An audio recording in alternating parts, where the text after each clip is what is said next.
fucking first cut. Golly. Welcome to the First Cut Podcast. I'm Rick Gehman, and this is your mega preview pod for this week's Honda Classic. It's storylines, it's our best bets, it's one and done. Important news on that coming in just 1 second. Joining me to break it all down, Mark Immelman is here. Mark, welcome.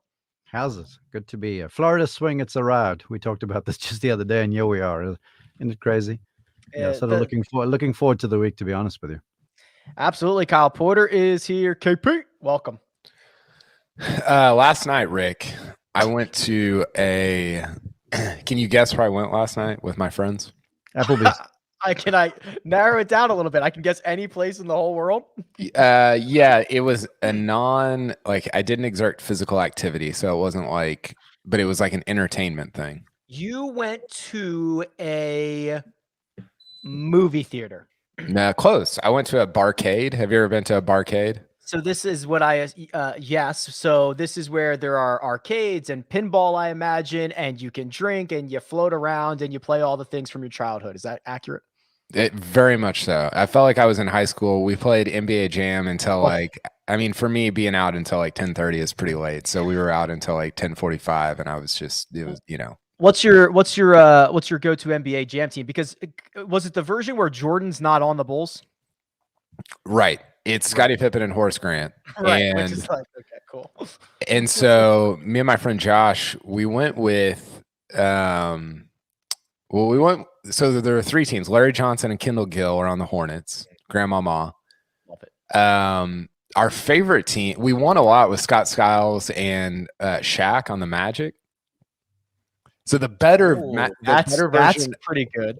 The better version of that Magic team, I think, on a more updated NBA Jam is Penny and Shaq. Yeah, that's what I remember. Awesome. I think they were together, or maybe it was Penny and Nick Anderson, because Shaq had that deal where he had the Phil deal where he owned his own rights and NBA Jam couldn't use Phil them. is jealous. But our favorite team was Sean Elliott and David Robinson, the Admiral. Hey, just for the record, with a partly foreign guy on the show, this is complete. This sounds like Greek to me. Well, I'll tell you what, Mark. These are cricket players, Mark. No, I know the players. The NBA Jam, you lost me at NBA Jam. I know Orlando and the Magic, and they were good. We have the Pinball Hall of Fame here in Vegas, and they've got arcades and hundreds of them. Was there an arcade game? Was there a pinball machine that you used to play, Mark? No, I just played golf. No, we didn't have this sort of stuff. We played outside. I played stuff like golf and cricket, to Carl's point, and tennis and rugby for a little while before I broke my arm real badly. So here we are. This feels like we walked uphill in snow both ways. We didn't have snow where we are, so don't worry about that. We went home. We went home when the street lights came on, et cetera, Yeah, right. I actually wasn't allowed to have a gaming system growing up.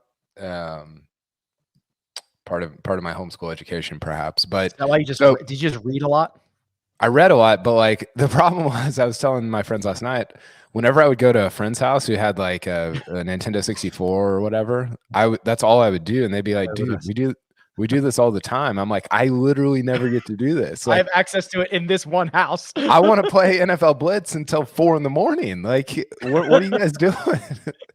We're not sleeping tonight. Other news, big news, Mark. This actually kind of impacts you a little bit as well.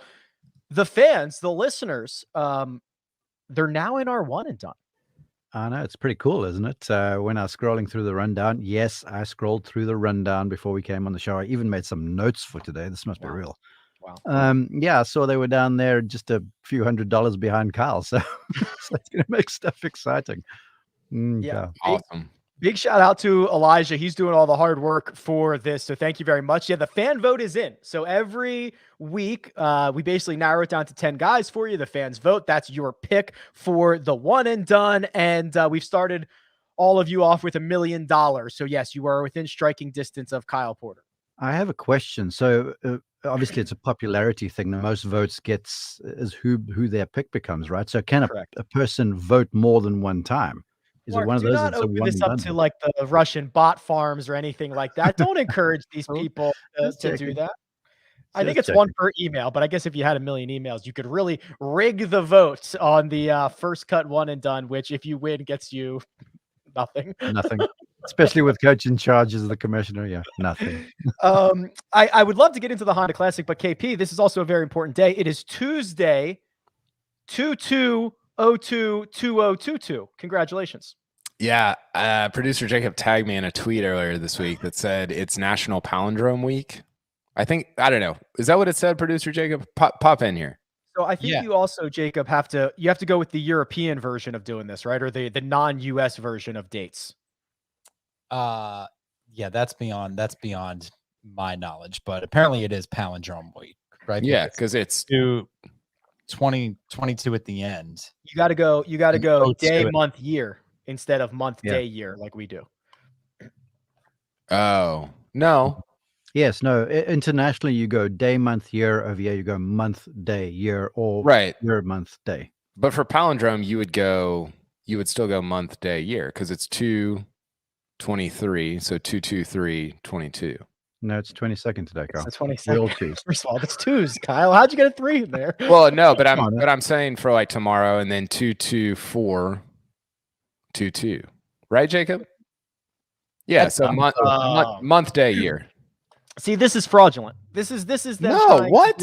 I mean, this is the whole week, and also they're missing the leading 0. I believe there's only one palindrome. It is today, 2/20/2022.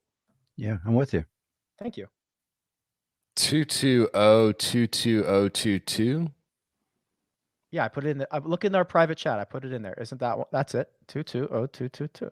Isn't that it? And completely useless information. 2 is my lucky number. We were married in 2002 on the 22nd of June.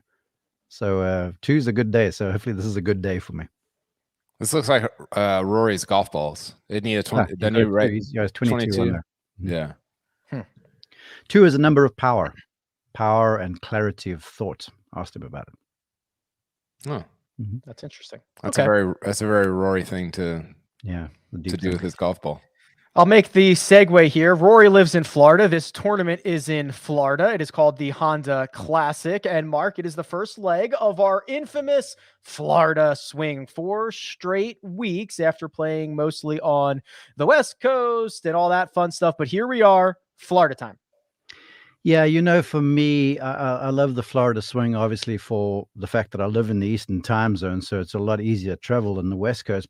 But to me, California and Florida have some really great golf, and the golf is completely different. Up and down the Florida coast, you've got changes of elevation, you've got perennial greens, you've got tree-lined fairways and stuff in many spots, and so holes are shaped by Mother Nature. Whereas in Florida, it's flat, right? So holes are shaped with bunkering and water hazards and stuff like that. But largely, the test remains the same. You've got to hit it well around these places. To me, every one of these golf courses, from this week to next week, Bay Hill, to the following week, the Stadium course, and the week thereafter, the Copperhead course at Innisbrook, every one of them could host a major because they are that good. Whereas golf on the West Coast, you'll see scoring get under par a little bit. Over here, you get less of it because you got standard every day about 10 to 15 miles an hour with a crosswind. You get some fantastic greens, but you're playing from this gnarly Bermuda rough, which is harder to read than some of that rye overseed you have there on the West Coast. So in many respects, golf is completely different. It's just more challenging down here in Florida. And for a lot of the guys who live down in Florida in that area, they suddenly become easier trips. So you see some of the stars come out a little more often.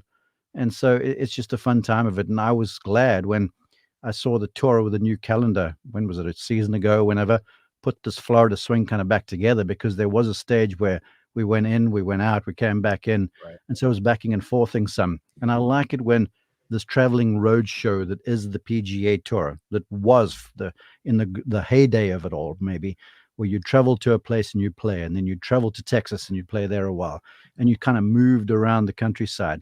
And we're seeing that happen a little bit now. And after this, you go to Texas for a couple of weeks. And then, of course, it's Georgia, South Carolina, the low country-ish. So you're seeing this thing start to transpire again. And the Florida swing is, there's a lot to be had down here. And I think we're going to see some fantastic fields and some really good golf.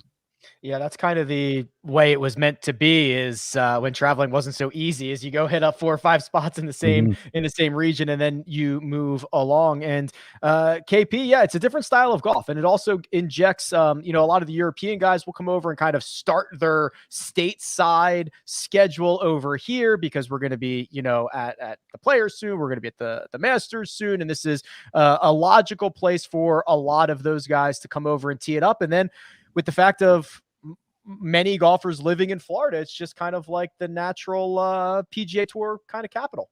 Yeah, it feels like a break point in the season where it's like, okay, the West Coast almost feels like a separate thing from what we're getting into now. And I don't know what the next break point is. Maybe it's from now through I don't know, the Texas Open, and then the Masters begins a different one, and you've got 4 or 5 of those throughout the year. But yeah, I always get a little juiced up going to Florida because it means that the Players is, well, not always, the last 3 years, the Players is on deck, and then obviously the Masters in 5 or 6 weeks. So I'm excited about it. It's not the field this week's not great, but overall, like, I'm really excited about the Florida swing.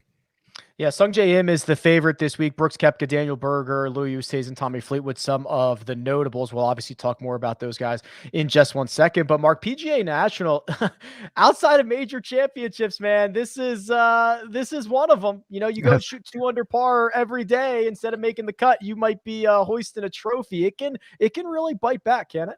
Yeah, this is a big boy golf course. And again, it's one of those where everywhere you turn, there's a double bogey waiting to be had. Where last week, for argument's sakes, at a wonderful course in Riviera, you can kind of bogey your way to 75. Yeah, in the blink of an eye, you could be 4 over, having just hit 1 or 2 poor shots. And that's just the nature of the golf course. And it doesn't really favor one direction or the other. All the holes travel in different directions, which is awesome about the design. And they've got these crosswinds off the Atlantic Ocean typically going on. And that makes that famous stretch of holes, the bear trap, sort of play a crosswind off the left, which is for the right-hander very awkward. And that it's such a curious stretch of holes. It's like, I was thinking about this the other day, the 3-hole stretches on the tour. You've got the Green Mile, you've got the Horrible Horseshoe, you've got the Snake Pit in Innisbrook.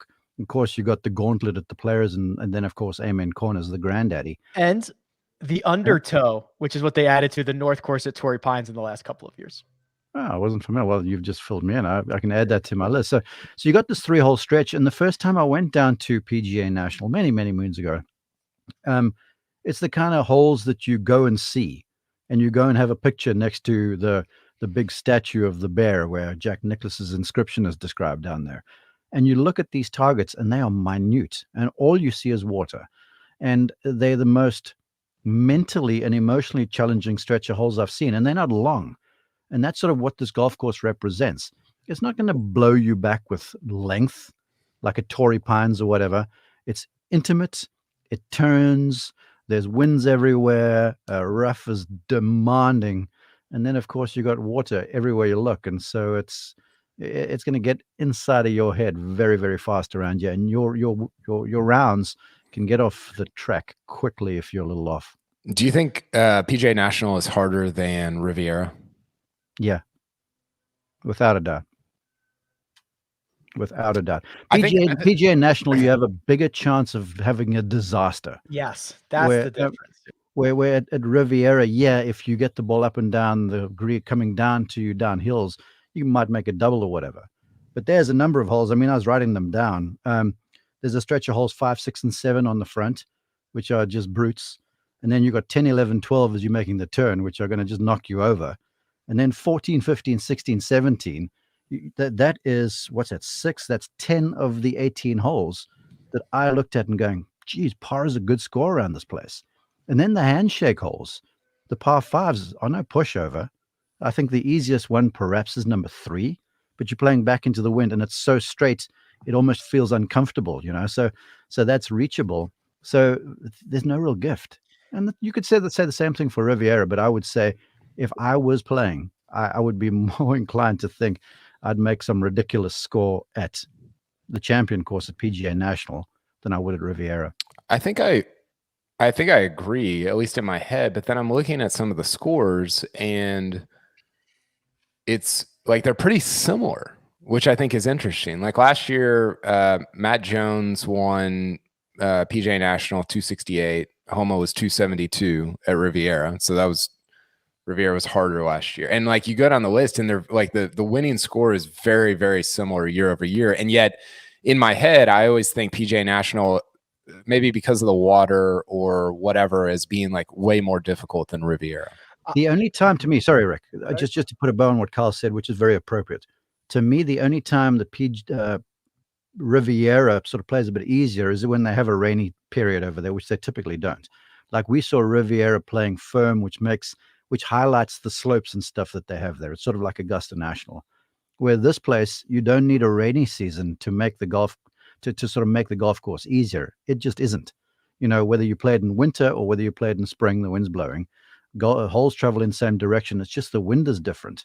And then you add to this golf course, you know, in Riviera, you have some better weather. This place, it can get a bit chilly this time of the year too. So it's a brute of a test, no matter when you tee it up there. I will try to look this up, Kyle. I am under the impression that they can have similar scoring averages, yet Riviera is a bunch of bogeys being made, and PGA National is like doubles and triples instead. Yeah, big stuff. Instead of paper cuts, it's like it just lops your arm off. So it's harder to make birdie at Riviera, is what you're arguing?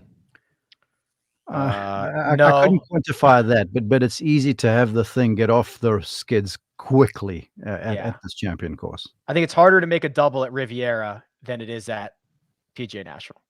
Yeah. Yeah, because the penalty strokes, right? Like you can't. Yes. I guess you can.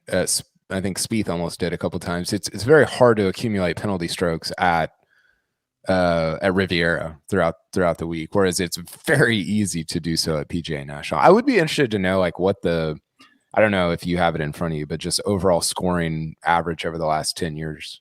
Well, I guess if you look at cuts, Rick, that could sort of explain it.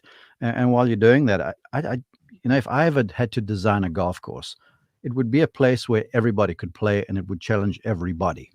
So you just move tees and you make it longer, or you can firm it up. But like this place, everyone will play it because it's a must-do. And there's a beautiful hotel and the spa there, and people come in and play golf on Florida's south coast. But if you're a 15 handicapper here, you're going to have the longest day, and you better have a bag full of golf balls. Whereas at Riviera, you could go there and you could sort of survive with a sleeve full and have a real fun time. I do think Honda is a little bit of a bummer in that it's a little, and I think we've talked about this before, but it's gone the way of Pebble a little bit, where you're like, it's kind of a fun, like good venue. And then the field is just like, it seems like it gets worse year over year. I haven't looked at the strength of field this year, but it's just not good. And you have these spots in the schedule where guys are just like, I'm not playing that. Like the windows are a big deal. I mean, with Bay Hill, which a lot of folks will show up at, and of course the player is just 2 weeks down the track and having come off a stretch here where a lot of guys played the last 2 weeks. It's like I talked to Cantlay at Phoenix, and he had timed it so when Pebble, Phoenix, Los Angeles, and then he had a week off, sort of recharging, getting the game in shape for the trek across the countryside and to get ready for some big events coming up. So yeah, it is an awkward position in the schedule. But again, a lot of folks live down there, and that's why you will see the Koepkas and the Bergers and that sort of crowd playing this week. Is there a part of it, KP, that some of these guys don't like to get beat up, or do you think it's truly a casualty of the schedule? Probably both. I mean, we're like, if you look at the last 5 events, so if you go Phoenix, if you look at everything past Pebble, you go Phoenix, Riv, Honda, Bay Hill, and Players. You can't play all 5. And so it's almost like if the tour built, and I get the reasons you can't do this and whatever. And it's not like the biggest deal in the world that the Honda doesn't have a great field, but if you built in let's say this week was a bye week and we're like, hey, let's just regroup for the rest of the season. And then you bumped Honda to next week and like just bumped the schedule out and maybe got rid of a couple events. I bet the field would be a lot better, right? Because you get a week off and you get guys that are like itching to play again. So I don't know. There's a million reasons you can't do that. It's just a bummer to see like where all these guys live and they're like not playing the event where they live. KP, I'm going to shoot this right back to you because one of the guys who lives down here is Brooks Koepka, who has been a giant question mark for the last X number of weeks, and now he gets to play Honda. What are expectations for Brooksy? Who knows? I mean, this tournament is emblematic of his PGA Tour career, his non-major career. His last 3 appearances here, he goes miscut, T2, miscut. And you're like, yeah, that sums up his tour career. Like that's how he goes at non-majors. And so and even the last 2 weeks, like he plays great in Phoenix, misses the cut at Riviera. And you're like, what is this? Like, what is it?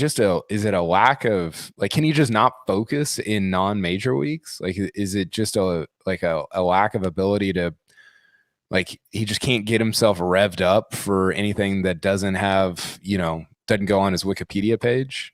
I don't know. I don't understand it there, but I think this tournament is very emblematic of like what his career has kind of looked like outside of the majors. Do you think that Brooks Koepka goes on his own wiki page? For sure. Yeah. All those guys.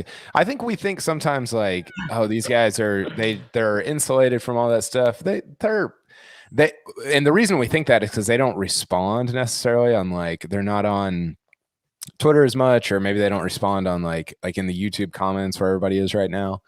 But they read all that stuff for sure. I think it's rare to find somebody that doesn't. Even the guys that are like, oh, I'm not on Instagram. It's like, well, I think you're looking at it. You might not be like posting anything or commenting on it. Mark, Brooks Koepka, an enigma. I'm done. I'm done trying to figure out Brooks Koepka, I think, because I'm wrong every single time. I think Kyle, what he mentioned is interesting. Like, if he only cares about majors, I think that's kind of a problem, right? Like, listen, you play 18 times a year. You can't get into it 18 times a year. Yeah, I've always found that curious about Brooks, how he says, I get up for majors, and maybe mentally so, but then he's also led us into the thing to say, when he plays in majors, his mindset is different, and he plays a more managerial style of the game. And I had this conversation with a few guys, whenever it was, the last couple of weeks, where he was playing okay, and I had the group behind him. So with me walking slightly ahead to golf balls, I would sort of see Brooks playing. And there were some hole locations where if I was his caddy, there was no chance I would say to him, you go ahead and attack this thing. But he was just firing at every flag he could find. Whereas when he plays in major championships, he plays to the middle of the green a little bit more. His decision-making is a little more circumspect. He still makes aggressive swings, but he doesn't hit rash shots. And I feel like if he had to adopt that, then perhaps the record in the regular PGA Tour events would suffice and would be decent, because we've seen him win at Phoenix, for argument's sake, where it's a birdie bonanza. And so perhaps if he adopts that and goes, well, I'm long enough on all these courses to get to par fives, so that makes me 3 or 4 under. I add 1 or 2 of birdies extra, so that's 68 or 7. I do that 4 times, and I'm between 16 and 20 under parish, and then I'm contending in regular events. So again, I'm curious at what he says, and then how in the big championships he sort of sticks to his routine, plays his game, and goes about things that way. I'm honestly flummoxed why he doesn't do that all of the time, because he's proven to himself in the big events it does work. This is going to feel like a major championship, KP. 2 under par every single day is probably going to put you in the mix. Does that? I know it's not a great field, but Brooks is here. Chase is here. Is there a chance we get good Brooks this week? For sure. I mean, we got it, 2 years ago when did he finish runner-up here? Brooksy and Ricky finished runner-up to Keith Mitchell in 2019. And it was hard that year. I mean, Keith Mitchell finished 9 under. I think Brooks and Ricky were I think they were at 8. I think they were 1 back. I think Mark basically just said this, but like, think about when we go to US Opens and Brooks just like hits the middle of the green, no matter where the pin is. And it's like, man, it's just such a smart way to play. And then he's almost he's a little Phil-like in that he gets out at Phoenix and he's like, I'm kind of bored with that. I'm just going to hit fire at every pin and go at every flag and all this stuff. And yeah, it just seems to get him in a lot of trouble. And it will again this week if he does that at PGA National. All right. I have the PGA National versus Riviera numbers here. Now, this is only for last year. I would need more time to deep dive this, but this is percentage of each score being made. Eagles, very similar, 0.67% at PGA National, 0.61 at Riviera. Birdies, close enough, 17.75 at PGA National, 18.2 at Riviera. Pars, almost similar, 60.6, 61.8. Bogeys, very close, 17.5, 17.8. Here you go. You're twice as likely to make a double bogey at PGA National, and you are like 6 times as likely to make an other at PGA National than you are at Riviera. Interesting.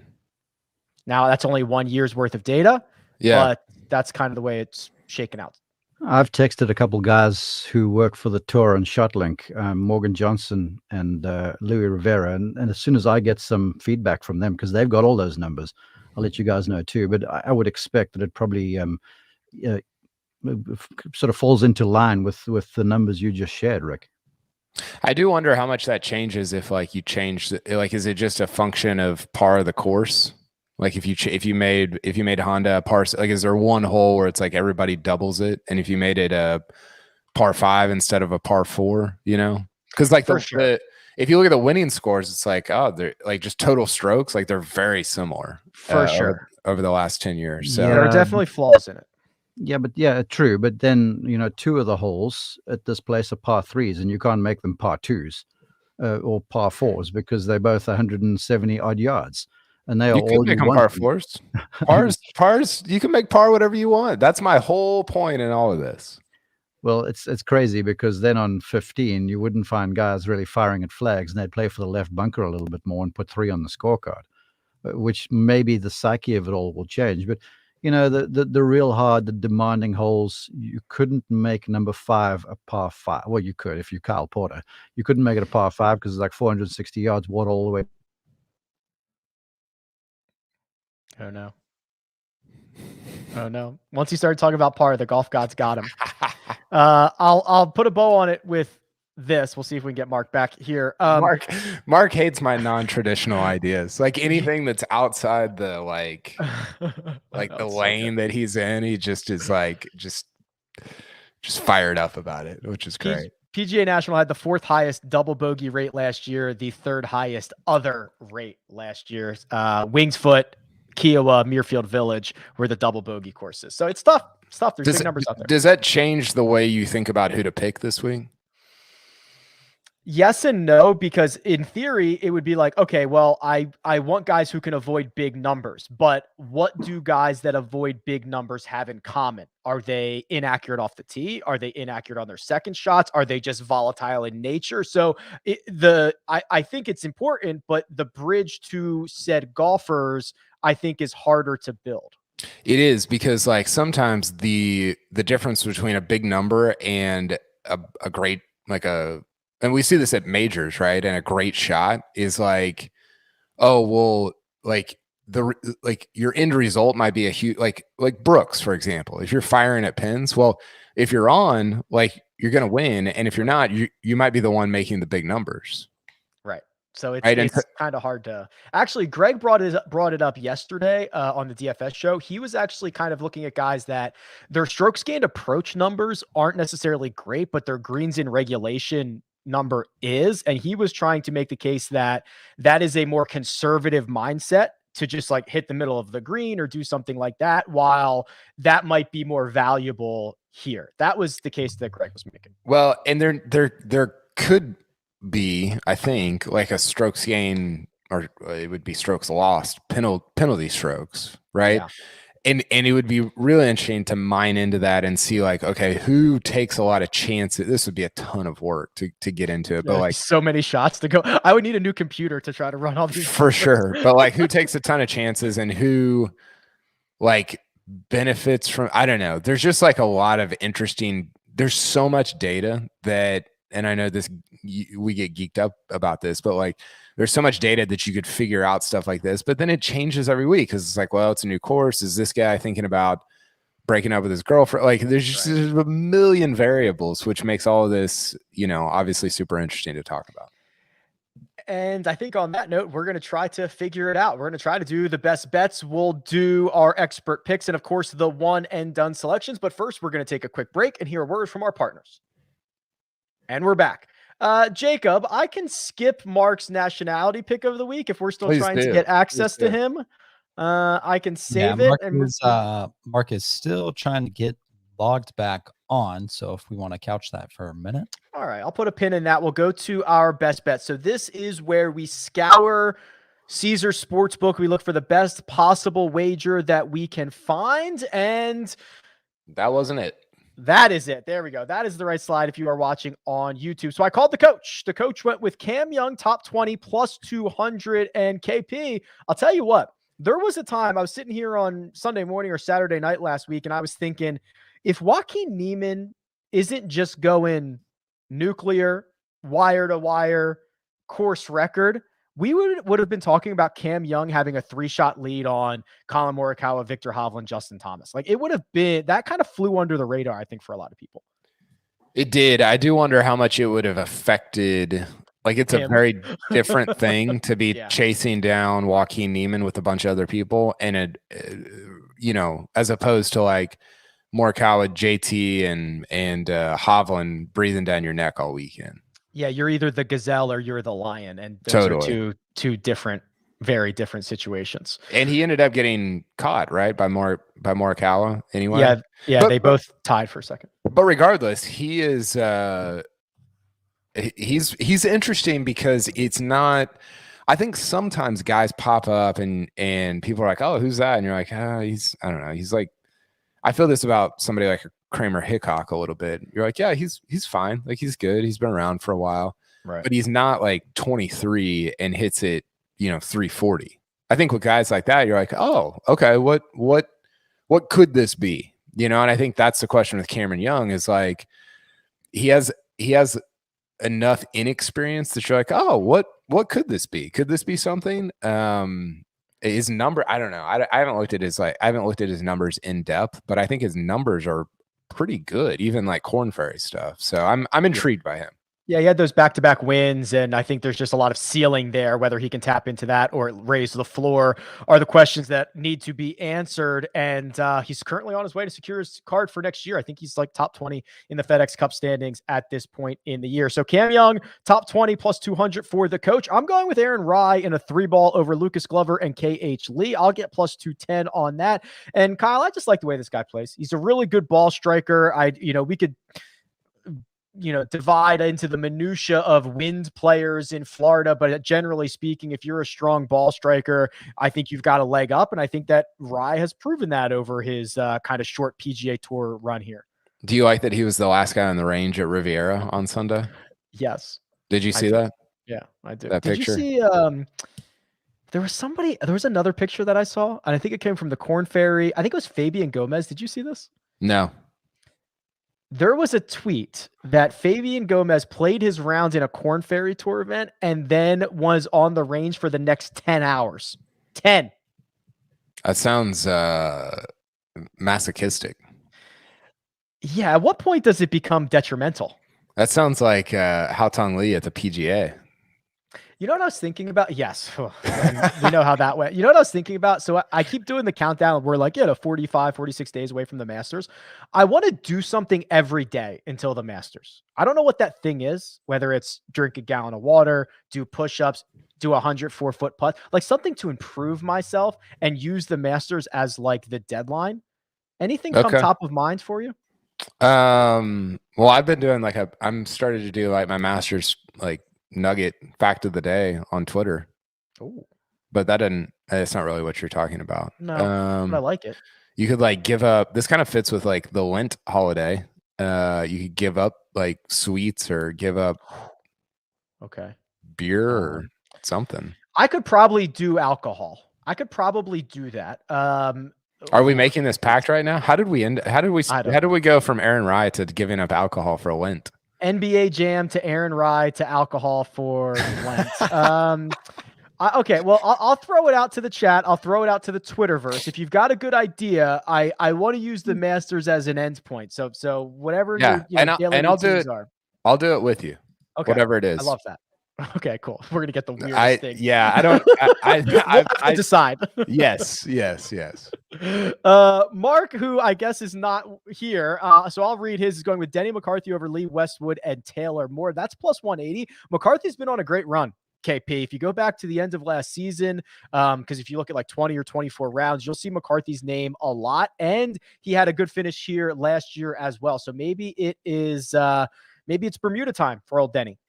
Yeah, he has been on a good run. It's just not the run that you and I necessarily love, right? Because the numbers are just so heavily weighted toward putting, which is always true of him. And he is, I've got the rankings right here. Denny McCarthy, 91st in this field over the last 50 rounds in ball striking. Does that mean he's not going to beat Lee Westwood? And I presume that's Ryan Moore. It's Taylor Moore, I believe. Taylor Moore. Okay. No, it doesn't. But I don't know. I just get concerned. I can't make those bets. I don't like those bets. I'm just going to confirm that this is Taylor Moore. It has to be, right? Taylor Moore. I think it is. I'm trying to scour Caesars right now. I'm pretty sure it's Taylor Moore. Seb Max says you haven't. Yeah, this is good. One and done pick to finally make a cut. That's good. Yeah, hopefully I can make that come true. Oh God. I like yours, KP. It is a top 10. It is not minus 150 like the chat like to get on you for. Mito Pereira to finish inside the top 10. If he does it, plus 375. Do you think he takes a little inspiration from old Joaquin last week? Yeah, so two things I like. One, he's 12th in ball striking over his last 50 rounds of everybody in this field. And two, I don't get the stuff about like, oh, it's a home game for so and so, or like just the like general like media speak that we all do is it's silly and it's easy to make fun of. But I don't think it's nothing. Like some of his quotes about like Neiman winning and like seeing Tiger present him the trophy, like I don't think that's nothing. I think it's meaningful. And does it provide a bump for him this week? I don't know, but I don't think that it's just, I don't think we should just easily pass over it and lump it into all the other kind of announcer speak. Yeah, that's fair. Mito Pereira, top 10, plus 375 for Kyle. Coach is going with Cam Young, plus 200 to finish inside the top 20. I'll go with Aaron Rye over Lucas Glover and KH Lee, plus 210. And Mark is going to go with Denny McCarthy over Lee Westwood, and we're almost certain it's Taylor Moore, plus 180, whatever that 3-ball is on Caesars. Okay, Mark is out. So we are going to honor him by still doing his nationality pick of the week. So if you have not been paying attention, Mark is very keen on these nationality bets, so much so that we turned it into a segment on the show in which producer Jacob has loaded in a national anthem for Mark's nationality pick. We try to guess not only the anthem, but then the player in which Mark chose for his selection. Does that sound about right? It does. Hit it, Jacob.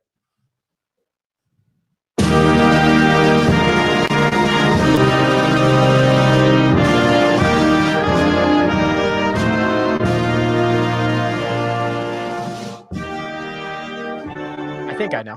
That's Canada, right? I was going to say that's definitely Canada. So I'll go. Okay, so how can we? So Pendrith, Sloan. What? I'll do you one here. I'll show you up the odds because there's a bunch of Canadians this week. Gligic, Sloan, Svensson, Taylor, Pendrith, Hughes are the options. So we nailed the anthem. Now we just got to find the guy. I think Mark might be he doesn't really go.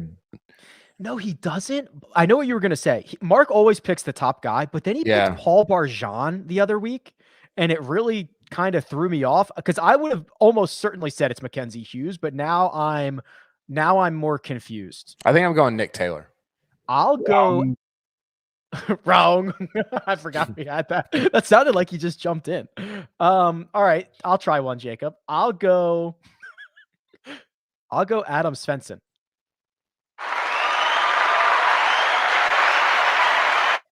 How about that? This show is really making progress with the wrong and the applause. Wrong. Oh, that's so good. Adam Svensson plus 400 to be the top Canadian. He is in our circles, KP. He is very highly regarded. You saw Teddy Scott on his bag for a bit. You saw why am I blanking on Bryson's old caddy's name? Tim Tucker. Yep. On his caddy on his bag for a bit. He seems to be very well respected amongst his peers. Didn't he play well at Sony? Yeah, he's flashed a couple of times. He's a dynamic little player. I like him. Yeah, he's his iron play is good. Everything else is not great. Like his short game is not very good. He T7 at Sony. But the iron play, and that's something that you can just hang on to, right? Like it's just so easy to talk yourself into anybody that hits their irons awesome. One, because it's the most important category, for long-term prognostication, and two, because it looks great. Like when you're watching, you're like, oh man, that's different. So it's an easy thing to kind of hang your hat on. Yeah, Greg asked me to look this up for him the other week. I basically just took the last many hundreds of rounds for the best players in strokes gained total, which, as we know, are the best players. I like that someone on Twitter said, well, strokes gained don't win golf tournaments. It literally does. That's that, and it's easy to make fun of those people, but also if you asked, I always go back to my dad, who's just kind of the cat.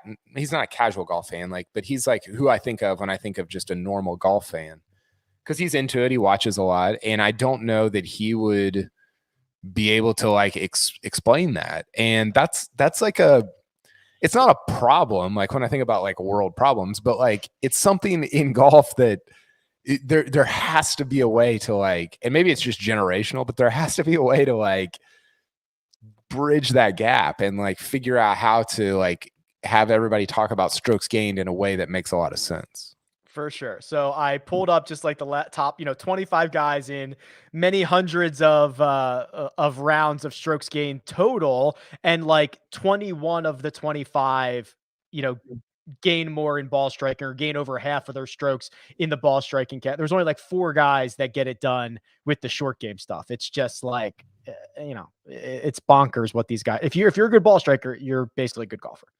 Yeah, and that's why I think the trope is the best putter of the best ball strikers in a given week is probably going to win. That's not always true, but there's a reason that is a saying among people that are smart about this stuff. We've started talking about strokes gained, and when you say strokes gained 3 times, Mark Immelman appears. Welcome back, Mark. How are you? I'm fine. Sorry about that. I think they're doing internet work in our area here, and all of a sudden everything switched off. So I came in on the heels of an strokes gained conversation. What's going on? Yeah, as we do, you'll be happy to know we got Canada right off the bat in the national anthem, and did Kyle you talk about my pick? We did. Well, we did, but let me cede the stage to you. Adam Svensson is top Canadian 4-1. Yeah, well, look, he's a heck of a player. He went to college down the road at Barry University for a couple of seasons, so he's very familiar with the area, with the golf courses, because Barry's in Coral Gables in Florida, which is just, 45 minutes from the golf course. They played that place a lot against a rival university. He lives in the area, and he's been playing great. And he's a really fundamental sort of a golfer that doesn't get too awed by the moment. So I feel like it's time for Adam, who's got a little form going on here through the West Coast, to sort of make a name for himself. And what better a place to make it at a golf course that he's very familiar with. There you go. Plus 400 for Adam Svensson to be your top Canadian, which moves us on to our picks, sleepers, top 10, and winner. whoever's going to hoist the trophy. We'll get to that in just 1 second. KP, how about you lead us off with your sleeper pick? Yeah, it's the same as my best bet. Mito. Somebody in the comments, I don't know if you want to pull this up, producer Jacob, is talking about how Mito has only been relying on the putter, which is not true. Okay, wait. I want to bit you as soon as you're done, because I had a guy that ran me down on social media because I'd put a video of Mito Pereira up who can hit. Let me tell you what, he's a striker. And someone's like, oh, he doesn't strike it very well. He just putts. I'm like, dude, get out from behind your computer and come and watch this guy play. I might be at fault for this. KP, go ahead. I'll pull up something as well. I might be at fault for this. So he has been putting well, but like Mark is right. Like I'll just look overall here. Here, I'll share. Jacob, I'm gonna try to share my screen here real quick, and I'll have to adjust the size a little bit. But so his strength is from tee to green. Like that's what he does. And even so, last week he finished his T15 at Riv, and he's +1 ball striking. So off the tee and on approach shots. He has been putting very well actually over the last 6 weeks, but that's to me it's great, but it's still secondary to like it's not his primary thing. Yeah, I think longer term we all know Mito is the ball striker, but the stats don't back it up, which back to or recently at least, he's been better with the putter. But to Mark, your point, if you watch this guy play a round of golf, I don't think anyone would be like, hey, it's the putter that gets the ball in the cup for him. Well, there's extenuating circumstances because, look, I respect what you do. And I'll be honest, when I was unsure of picks this week and I went to your website, Reckon, and so I tried to parlay what I thought with what your data was showing, and there were some commonalities there. But when I made a point of watching Mito play, it was at Pebble Beach on one or other day, maybe Friday during the AT&T event. And, when you get those uncomfortable winds in and off the left, I could see how he got showed up a little bit. There were a few balls that he hit down the left center that didn't peel back, and he sort of hit them through the wind. But it's not like they were mishits. And then there were other situations where you hit a ball and the wind dies and you hit it straight through the wind and you miss a green, for argument's sake. That sort of stuff does not get borne out in the statistics. And the time I spent watching him, he was well organized. He hit the ball hard. He moved the flat in both directions comfortably. And more importantly, especially at a place like this, he can look like he can get a bit loose with a driver. But at a place like this, you've got to move trajectory up and down, kind of like his buddy Joaquin did last week. And Mito is very comfortable hitting it high and low. So, statistically, maybe that's not showing, but let me tell you, he's legit. 40-1, Mito Pereira, Kyle's sleeper. Coach is going with Cam Young plus 4,500. I'm going, how about this one? Deep down the board, Patty Harrington. Played great on the European Tour last couple weeks. Got his little Florida warm-up round in at the Chubb Classic. Twice the winner at this event. Little Padre Harrington plus 12,500. So, Mark, I'll bounce this one back to you. Your sleeper, even longer than mine. Yeah, well, I'm going to sort of respond to, I'm looking at the comments here, and I see David says you got to get the old men off the golf broadcast if you want strokes gained to become commonplace. So, David, I'd like you to tell me what is old to you, because I'm actually You're the youngest one on that broadcast, I think. Well, there's Amanda, and Colt is younger than me. With Luke Donald, I was speaking with Terry Rolls, who's been working with him of late recently, and they've basically just went to data for driving distance, and he's picked up 10 miles an hour off the tee over the last 3 weeks, and it's crazy. So Terry's like, bet you Luke Donald's picked up 10 miles an hour, and I was like, you're joking. And he goes, well, go and watch. So I went and watched, and my eyes were like, whoa. And he was hitting it longer, flatter, harder, still had the short game skill. So I texted Terry, I'm like, this is legit. And he goes, I told you, I wouldn't lie. So I was like, well, show me the numbers. And he showed me the data of the ball speed and the club speed and stuff. So I'm a believer. This guy's played well at this golf course. He's hitting it better off the tee. He's hitting it longer off the tee. And why not have a flutter at a number that's so high for a guy who's playing pretty well right now? 150 to 1. David is our resident troll, but 1 out of every 8 comments is quite funny. Good to have you here, David. Let's move on to our top 10 picks. KP. Ooh. Sung Jae Im to finish inside the top 10. Yeah. I mean, Sung Jae at this course, I had it pulled up earlier, has just been unbelievable. He's so 12 total rounds, and he is two strokes gained a round. So he's finished T8 first, and then T51 in 2019 in his first appearance. So he's had a lot of success here, 2 straight top 10s, and it's not a great number. I wish it was more like plus 200, but I do like him a lot this week. One more thing real quick on Mito. I think whoever said that he's been kind of carried by his putter over the last 6 weeks, I think that does have some merit. I think it's a valid point, but also it's not one of those where you look at like, okay, he's finishing like top 30, and it's like the only positive is the putter. The other stuff is like bounced around and it's been up and down, but it hasn't like solely been just with the putter. So that's where I get more concerned, is with like a Denny McCarthy, where it's like, oh, well, he's made the cut 8 straight times, but he doesn't have a positive strokes gain in anything but the putter. That is more like worrisome to me than like what the kind of the profile that Mito has. And let's bear in mind too, that a guy just could be a little off his game for a few weeks. And, we're fresh in this new season, and he didn't play very much in the tour in the fall. Correct me if I'm wrong. And so it's a small sample size. I would counter that just earlier this season in the fall, everyone was like super high on Mito Pereira. And now that you get some data that's showing otherwise, now people are like, now you've got to throw the baby out with the bathwater. Maybe you're just not playing that well right now. So the numbers are bearing that out. Aaron Wise is my top 10. Plus 350. Quite frankly, I'm just bullish on Aaron Wise for the long term. And if I don't play him here, I'm doing something wrong. Coach is going with Billy Horschel, plus 230. And Mark, your top 10 for the Honda Classic is? Keith Mitchell. And me and my one and done at the beginning of the year, I chart the events, and I pencil in names that work for me. And Keith Mitchell is a name that works for me around this golf course. And he's playing beautifully right now. He's had a number of top 10s of late. I caught up with him briefly. I think it might have been Pebble. And he's just really happy with where the game is. And he's 1 year before. So why not? To be honest with you, I considered him a potential winner of this event. So Mitchell, I feel like will be a threat this weekend.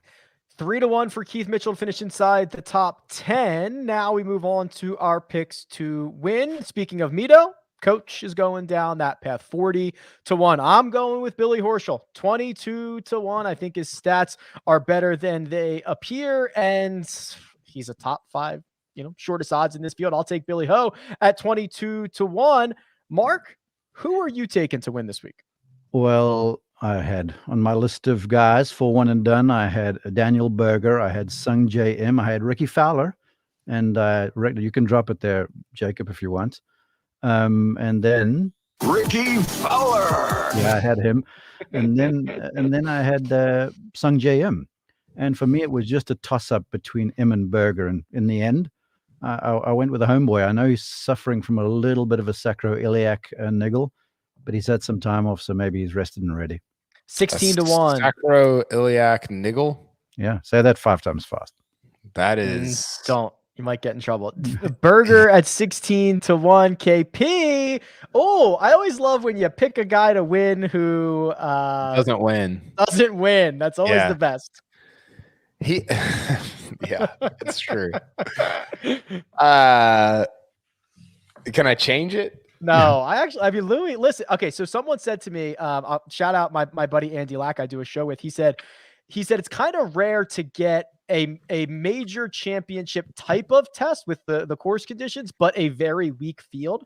And I was like, ooh, like that's kind of interesting. Louis 22-1.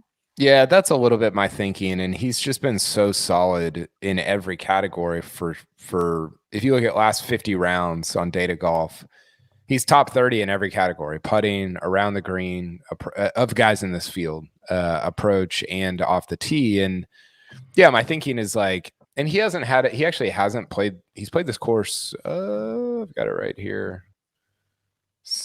He's got 18 rounds at this course. He doesn't play it great, but man, it's just so hard to resist somebody who I think he where did he finish in Phoenix? I think he finished pretty high up. 14th, I think. Okay. So like that was his first start back since RSM. He's plus in every category, great field. He finishes T14. You're removing a lot of the top of that field, giving a tougher test to guys. It makes sense that Oosthuizen would have a shot on Saturday. Now, whether he capitalizes or not is different story, but I think he's going to be in it. Oosthuizen, Horschel, Mito, Daniel Berger rounding out our picks to win, which, gentlemen, means there's only one more thing to do, and there's a big addition to our one and done contest this week and moving forward. But for now, we're going to take a quick break and hear a word from our partners. And we're back. The brand new fan edition to the one and done. So if you weren't paying attention, Elijah's putting this all together. We have a link that we will tweet out, and we will link on the Monday show where the fans can get in on the action. We have given them $1 million to start, and with 30% of the vote, the fans picked this week Billy Horschel. So Mark, that's just one more name to come after you at the top there. I should tell the fans that they should save said Florida Gator for a few weeks down the track at the Valero Texas Open, because he styles around that Oaks course in San Antonio. So, but I still think Horschel this week is a decent pick. His golf swing is in tremendous order. He's playing with a whole bunch of confidence, but I might be using him in Texas. I might play Rory in Texas at the Texas Open. He's played there. He's played one time there before, and if it wasn't for just craziness by Martin Laird on the last hole, Rory would have won. Was it Laird or Russell Knox? It was Laird. Okay. You can see the immediate impact of what adding the fans does to Kyle, who is now only $170,000 clear of the fans because he's gone mad. KP, who do you got this week? I got the bread man. CT Pan. CT Pan. Yeah, it's not a good scene. I mean, I'm not in last place anymore, which is great, but it's not a great scene to be. What am I? 170K up on the internet, and they haven't made a pick yet.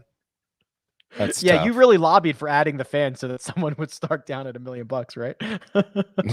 Kyle, may I ask you a question, please? Yes. Why CT Pan this week? Well, he finished top 10 last week at Riv. Okay. And he finished top 10 at this tournament last year. All right, cool. I'd expect you to do the Greg, because Greg unloaded with Cantlay and Rahm for 2 weeks in a row here early in the season because he was well back, and it paid off. Well, he put himself back in the game. I probably would have taken Berger if I hadn't already taken him. But other than that, there wasn't anybody appealing at the top. I figured everybody would take Sung Jae, so I didn't want to do that. So yeah, Breadman. Gotcha. All right, cool. Sia Najad, 1.5 million is going with Louis Oosthuizen. I'm at 2.7 million. I've missed 6 cuts in a row, and people are tuning in to fade my one and done pick, which I'm already being told by John in the chat. Keith Mitchell, who is my selection, is plus 175 to miss the cut. So if you want to go that route, that wager is available to you. I think it's more interesting that I've missed 6 cuts in a row, and I'm still at 2.7 million, and I've got guys beneath me. So I think I'm doing okay. Yeah. Jacob, come in here because you are going deep into the doldrums of DFS golf Twitter for your pick. Yeah, we're gonna take a little page out of the DP World Tour book with Nikolai Højgaard. Good pronunciation, I believe, as well. Yeah, well done there. Pretty much the gist of this is, right, like the Honda Classic is like already a crapshoot of like 50-50 if your guy makes a cut or not. So why not go a little bit down to the bottom of the barrel, and we go with a guy who's 50-50 of he either misses the cut completely or it's like a top 5 finish this year. So that's what I think we're going to do. A similar field maybe to what you might see on an elite European Tour event, which he's contended in. Nikolai Højgaard. And 2 wins in like his last 8 starts. He's like 20 years old. You're going to regret that after he wins the Open in July. Is Rasmus in the field? Because I could fear maybe like him and Rasmus just go 1-2. I don't think he is. I don't think he is either. Jacob, you are at 3.2 million. You're bearing down on Greg, who has 3.4 million. Greg is going with Sung Jae Im. The favorite coach is just above Greg at 3.6 million. He is going strong on Cam Young this week. That is also his one and done selection. And Mark, you will keep pace with Greg because you are also going with Sung Jae Im, and with a $1.4 million lead on second place, you are front running, my friend. A couple observations. I'm hot on Cameron Young. Told you guys last week. I just feel like he hits it a little too high and a little too wide off the tee for this intimate place. So I'm reserving right there. But like I said, for me, it was a toss-up, really a coin flip between Keith Mitchell and Sung Jae. And then I just looked at some results, and they've both played well. But Sung Jae is just so together between his ears. You know, Keith Mitchell's unflappable-ish, but Sung Jae just never gets phased. And whether it's rough or smooth or into the wind or downwind, he just goes. And I feel like that part of the equation is going to be very important around this demanding golf course for 4 days. Mark is going with Sung Jae Im. Coach is going with Cam Young. Greg is going with Sung Jae. Jacob is going with Nikolai Højgaard. I'm going with Keith Mitchell. Sia is going with Louis Oosthuizen. Kyle is going with CT Pan. And you, the fans, are going with Billy Horschel. Good luck there. Gentlemen, any final thoughts before who would win in a 72-hole stroke play match? The Højgaards or the Koepkas? What kind of like best ball or what? Alternate shot? Best ball. Alternate shot. Does it matter? That would be a good match. I'll go with the Højgaards. They're both in the top like 80 or 90 or something. Yeah. I mean, it's a little 20 player, and I don't know what Chase's OWGR. I think it'll be interesting because I think that you can get a little artificially inflated from the Euro Tour, right? Like from getting, like that was the Noren thing, and a lot of other guys it's happened to also. It's like Alex Noren probably ain't the 7th best player in the world, right? He's good, but he's probably like it just. I'm really interested to see what Nikolai does on PGA Tour. I think he's like 22 or 20. How old is he, producer? He's Jacob? 20. Is he 20? He's 20. That's crazy. Like I think he could be really, really good. And again, like I think winning is a skill, and he wins a lot. And I think that's super impressive. If he wins this week, Mark, you can't even celebrate with a beer. Yeah, if he goes back home, he could. No, if I'm listening to what you have to say, and Carl brings up a good point about the world rankings. In fact, I was in a meeting with the tour recently, and here in the middle part of this year, the world rankings are going to be adjusted to reflect the strengths of the fields over here. So the tour, which perennially doesn't get the points that it should, it'll start to bear that out a little bit more. But I'd still go with the Koepkas. I mean, Chase is a good player. Chase carried Brooks last year in New Orleans down at that teams thing because Brooks wasn't that good, and Chase kind of kept them in it. And if memory serves, they were in contention for a little while. So I'd have to give the nod to the Koepkas. I would take the Cordas over both of them. That's a good one too. I would take the Højgaards because there's no way Brooks would care at all about it. There also was a situation where, like the last 4 times that both Koepkas had played together, I think Chase had beaten Brooks in like 3 or 4. I'd have to go back and look, but that was a thing for a second. But Rick, what else is the OWGR adding to like change its numbers? Oh, what other statistic is it adding? Is it strokes implementing? gained, aren't they? Yeah, strokes gained. Yeah. But I mean, yeah, it's crazy that they would add something that doesn't win golf tournaments. So that is true. That is but stuff. It's a percentage thereof. It's kind of like the whatever it was in the PIP thing. You got little bits of everything that come together. I think it's a good change. To that stuff, the guys from Strokes Gained got back to me. I sent the data to producer Jacob. I think he might have put together a little. All right. What do we got here? What am I looking at? The big difference there, if you look at the scoring average between the two courses, you can see it's basically the same. But in relation to par, PGA National is about a stroke and a half over par, where Riv is about a half a stroke. So change the par. Oh, yeah, okay, but again, back to the thing. The strokes on average, it's sort of touch and go. But I would still go with the fact that PGA National just has disaster waiting around every corner. No, no, that's not true. These are the exact same scoring averages. This was my whole point, is like Riv and PGA National are the exact same, but we think of them as being very different because we have this perception that PGA National is so much harder. And the reality here that I'm looking at, the scoring average, is that it's the exact same. Agreed. I say, and the point that I closed it with was that I would still go with PGA National because just one errant shot could turn into something big in a hurry. And when it comes to making the cut Friday afternoon or keeping yourself in it Saturday afternoon, that stuff is immeasurable, but it does have a part in the entire storyline. How about that? Real-time research on a live golf podcast on YouTube.